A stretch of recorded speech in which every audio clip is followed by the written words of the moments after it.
अस्सलाम वालेकुम दोस्तों, मैं हूं मोहम्मद जलाल और आप देख रहे हैं टेक्निकल एमजे टीवी। दोस्तों, आज की इस वीडियो में मैं आप लोग को फेसबुक के दो न्यू अपडेट्स के बारे में बताऊंगा। जी हां दोस्तों, फेसबुक के ऊपर दो न्यू अपडेट्स आए हैं जो कि आज की इस वीडियो में मैं आप लोग के साथ शेयर करने वाला हूं। लेकिन उससे पहले अगर आप लोग चैनल पर न्यू आए हैं तो आप लोग चैनल को सब्सक्राइब ज़रूर कर दें। तो बात करते हैं फ्रेंड्स फेसबुक के नंबर 1 अपडेट के बारे में। तो फेसबुक के ऊपर जो नंबर 1 अपडेट आया है वो आया है रील्स रीमिक्स।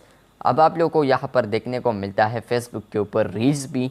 तो यहाँ पर आप लोग जितने भी रील्स देखते हैं तो अब आप लोग को यहाँ पर अगर इनके डिटेल में जाएंगे यानी 3 डॉट्स पर आप लोग क्लिक करेंगे किसी के रील के ऊपर भी, तो अगर उन्होंने रीमिक्स फीचर को ऑन किया है तो यहाँ पर अगर आप लोग किसी भी रील्स के ऊपर जाएंगे और 3 डॉट्स पर क्लिक करेंगे तो वहाँ पर आप लोग को न्यू ऑप्शन देखने को मिलेगा रीमिक्स रील, जिसका मतलब यह है कि आप लोग इस रील को रीमिक्स कर सकते हैं। जिस तरह कि आप लोग टिकटॉक के ऊपर डुएट कर सकते हैं तो इस तरह आप लोग रीमिक्स कर पाएंगे, यानी इस तरफ आपका वीडियो होगा और एक साइड उस बंदे का वीडियो होगा या रील होगा।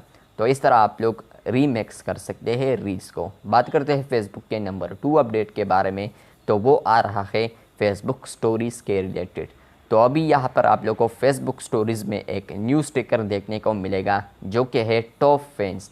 यहाँ पर अगर आप लोग टॉप फैंस पर क्लिक करते हैं तो आप लोग के पेज के जितने भी टॉप मेंबर्स होंगे या टॉप फैंस होंगे तो वो यहाँ पर आप लोग को नज़र आएंगे, यानी जितने भी आप लोग के पेज को फॉलो करते हैं में से जितने भी टॉप फॉलोअर्स होंगे वो आप लोग को यहाँ पर नज़र आएंगे। और अगर आप चाहते हैं कि इसको मैं थोड़ा सा प्रमोट कर लूँ और या इसका मैं शुक्रिया अदा कर लूँ तो वहाँ पर आप लोग उस स्टिकर पर क्लिक करके आप लोग टॉप फैंस को भी देख पाएंगे और वहाँ पर आप लोग एज अ स्टोरी भी उनको पोस्ट कर सकते हैं। तो ये अपडेट्स आ रहे थे फेसबुक के रिलेटेड, मैंने सोचा आप लोगों के साथ ज़रूर शेयर कर दूं। अगर आप लोग को ये वीडियो अच्छी लगी है तो बिल्कुल वीडियो को लाइक कर दें, चैनल पर न्यू आए हैं तो चैनल को सब्सक्राइब कर दें। मिलते हैं बहुत जल्द, तब तक के लिए अल्लाह हाफिज़, शुक्रिया।